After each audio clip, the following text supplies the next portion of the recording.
Hello and welcome to this video. Today I'm going to show you how to make support for these two faces in this part.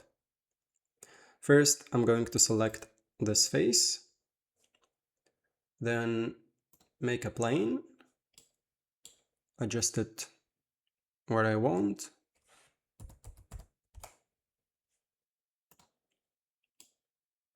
and then in this plane I'm going to create a new sketch. Over here I want to grab this point exactly, but using the line tool it's not automatically going to attach there. So using the project tool, I'm going to project these two lines, and then I will be able to exactly grab that edge.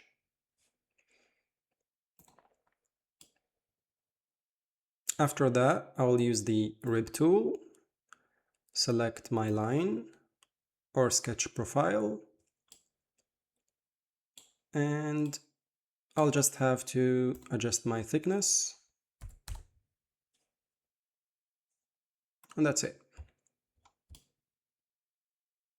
I hope this video helps you. Subscribe to my channel, and I'll see you in the next video.